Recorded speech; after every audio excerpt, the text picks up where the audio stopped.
Hello and welcome to another Debbie Evans 7 stories in, well, I'm going to attempt 7 minutes. So let's start. Story 1, NHS workers, they're being put off from speaking up, and I was shocked to read this, that the University Hospital Sussex have at least 90 deaths being investigated by police because staff are too scared to speak up for fear of reprisals. Some are saying that it puts a target on their back, that they're being gaslit.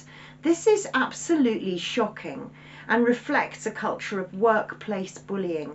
And we know actually that the NHS allegedly try to encourage people to whistleblow and speak up. But have you been a victim of workplace bullying? Do you even know the seriousness of it, or even the signs? So there's a very handy chart here. I'll just go through it very quickly.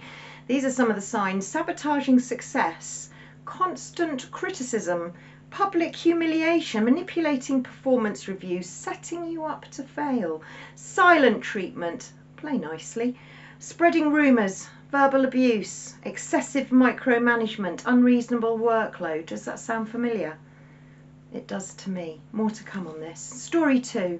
Soon the summer holidays will be over and we can look forward to the King's speech and Parliament, the state opening of Parliament. But you know what? As soon as they're back, they're gone again, because of course it's the party conferences. But there is still work to be done in Parliament. So I want you to keep an eye on the bills that are coming up. And these are just in September, right? So keep your eyes on this. So we've got the assisted dying bill, which is going to be heard in the Lords.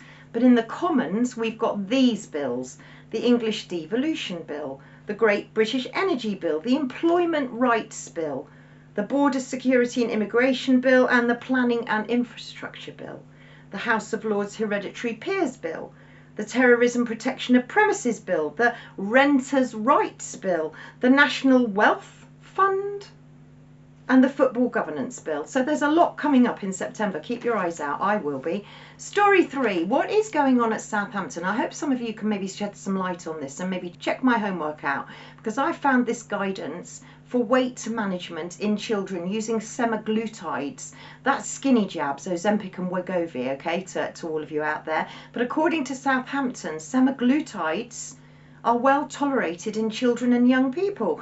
But I went to look at the patient information leaflet, where it clearly says that it's not recommended in children and adolescents under the age of 18, because there's no safety and efficacy data on children in that age group. So am I seeing things? Could somebody check this out, please, for me? Oh, and by the way, I've got a video of Lawrence Talon, CEO of the MHRA, saying that he's got serious concerns about how this drug is used, and actually the NHS can't afford to pay for it. So eyes open.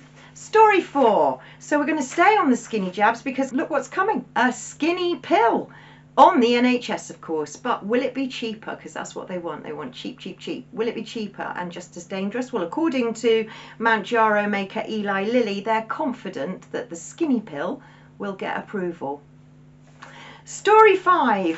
I noticed this guidance from the NHS published on the 4th of August 2025. Guidance on birth notification process for unassisted births, and it highlights the legal requirement for birth notification, but a birth can still be registered if a birth notification fails to take place. Confused?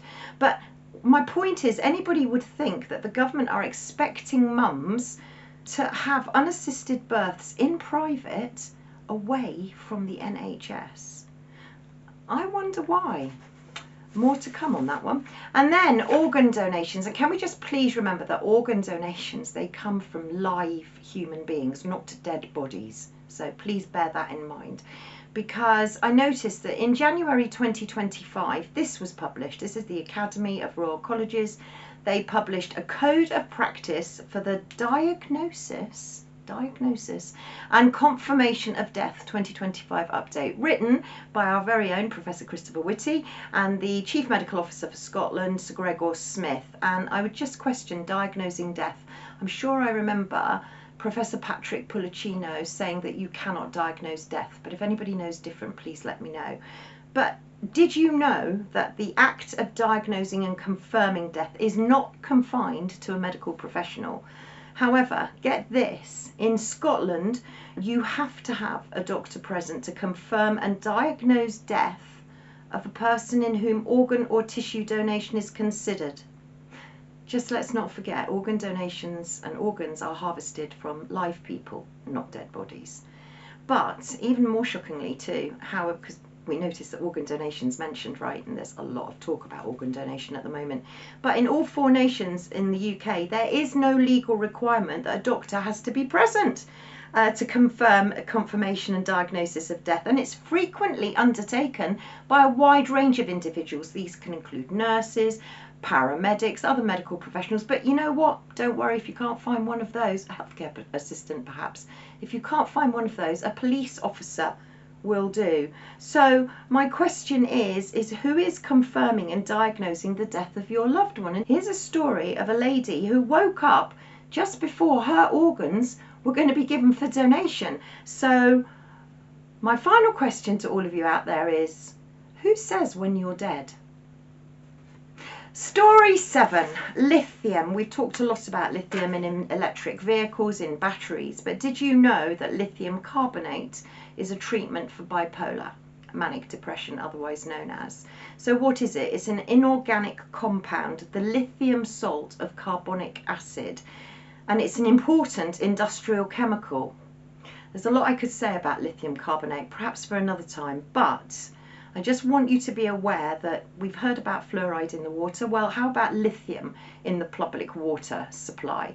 Yes, there's been research on this to prevent suicide. So I've just included a slide here for 2 of the papers that you may be interested to go and find more about. But what I would say is watch the water.